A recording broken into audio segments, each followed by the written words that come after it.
Ilia Topuria's striking is plain overrated, and I think that is something that a lot of people actually need to accept. What's up, boys? We are back, and today we're going to be talking about this man right here on screen. As we see, he is terrified as Islam Makhachev. I'm sure you guys have known that for a while, but I just wanted to point that out because Ilia Topuria is not only ducking Islam Makhachev, not only ducking Arman Tsarukyan, but he's ducking Paddy Pimblett as well. Before we get into the rest of this video, make sure to subscribe, man. We're at like 860 subscribers right now, and we're trying to hit 1,000 subscribers by the end of the year. It takes 1 second. It would mean a lot. But without further ado, let's talk about this fraud right here on stream. Obviously, I've said it before. I'll say it again. Ilia Topuria is ducking the big three of the lightweight division: Paddy Pimblett, Arman Tsarukyan, and Islam Makhachev.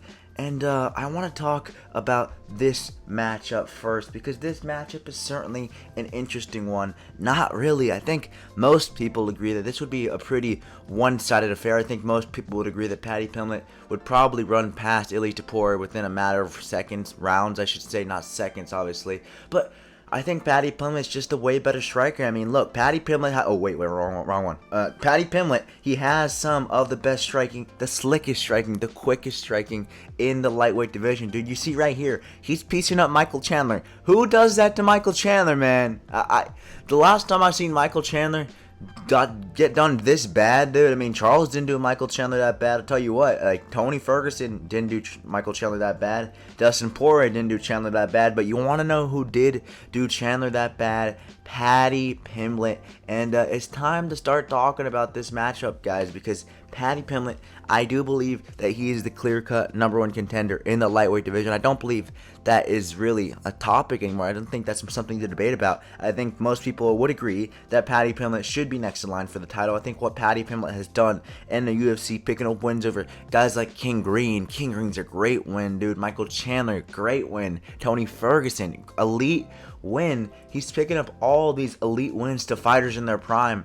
And it's just be really unrewarding. I think the UFC would just be a complete joke if they weren't to give Paddy Pimblett the title shot, because Paddy Pimblett is just the clear #1 contender in this division. How am I seeing this fight go?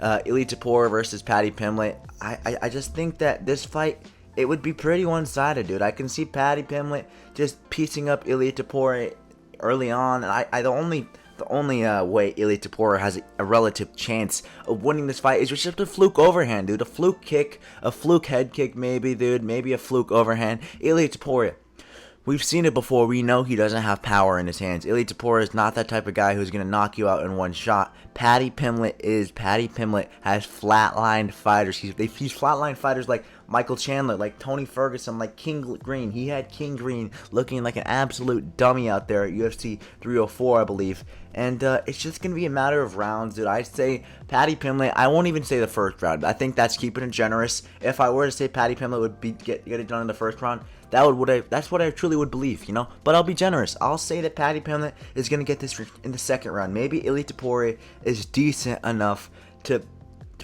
be making it into the second round, dude. You just look at Ilia Topuria's competition. It's just not to the best guys, dude. Like Charles Oliveira, like just a journeyman, if I'm being honest, dude. Max Holloway, realistically just second to Volk. Volkanovski's a decent win, guys, but we all know that that wasn't the real Volk. That was just Volk on short notice, and Volk would have beat Ilia Topuria if he actually fought him.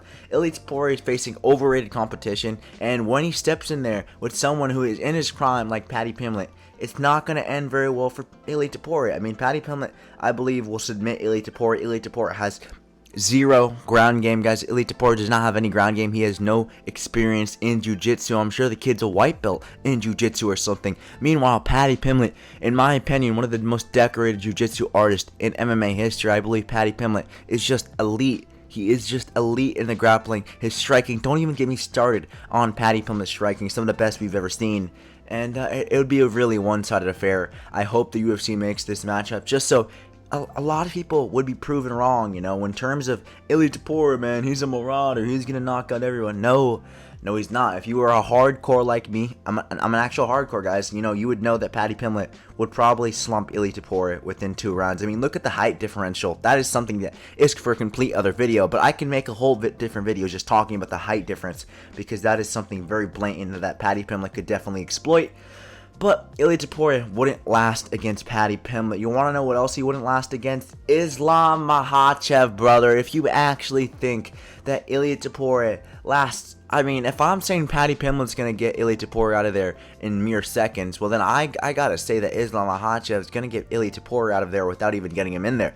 I mean, I'd say Ilia Topuria ducks him. Like we're seeing right now, obviously, guys, Ilia Topuria is ducking him. He went up to lightweight because, you know, he knew it would be a good excuse because Islam Makhachev was already moving up to welterweight. You know, he uses that as an excuse. He's smart. The kid's a smart kid. I got to give him that respect. But at the end of the day, Islam Makhachev is just doing his good, dude. Islam Makhachev is a decorated champion with 4 title defenses. You know, you look at Ilia Topuria. Ilia Topuria has defended his featherweight title. You want to know how many times? Not once, not twice, not even thrice. He defended it barely one time, dude. Barely one time he managed to edge out a close fight with Max Holloway. And he got an undisputed title shot at lightweight, completely undeserved. I don't know how he got that shot in the first place. What Islam Makhachev is gonna do? He's gonna go up to welterweight. He's gonna beat JDM. He's gonna beat the brakes off JDM. He's gonna go down to 155, and he's gonna beat the brakes off Ilia Topuria as well. And quite frankly, if Islam Makhachev retires after beating JDM, he doesn't need to fight Ilia Topuria for his legacy, dude. Islam Makhachev, he's already putting on a bunch of muscle mass. He's putting on so much extra weight, and it wouldn't be ridiculous for him to call it quits after the JDM fight. I mean, I think we would all understand where Islam Makhachev is coming from if he were to just call it quits after his next fight, because he deserves it. He's a legend of the game. He doesn't have to fight Ilia Topuria, someone who's only beat old guys, someone who's only beat bums, and someone who only has 1 title defense. You know, Khabib was right when saying that Khabib was right when saying that Ilia Topuria was completely unproven at 155. You know, you can pick up a win over a chinny journeyman at 155, Ilia Topuria, but realistically, you're not getting past the greatest 155er ever in Islam Makhachev. That's going to do it for today's video. I just wanted you guys to know how I truly feel about Ilia Topuria, because obviously this video is rage bait, bro. This video is rage bait. I made this video for one reason and one reason only, because I see a certain creator named Dag MMA, and it makes me mad that this guy can get away with posting complete and utter rage bait on his channel. The kid, he's built a living. He's realistically built a living off of rage bait. He's making several $1,000s a month in income because people are falling for his rage bait, and I decided if it's working for him, why might it not work for me? And this is also a call out. I am calling him out this video, man. I want to debate the kid. I want to test my MMA knowledge.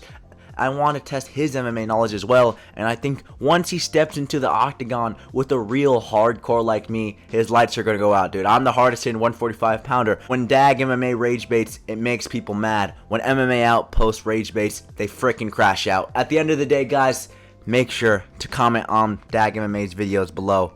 You gotta get him to accept the debate, man, because he's ducking me just as much as Ilia Topuria is ducking Islam Makhachev. I'll see you guys in the next one. MMA Outpost out.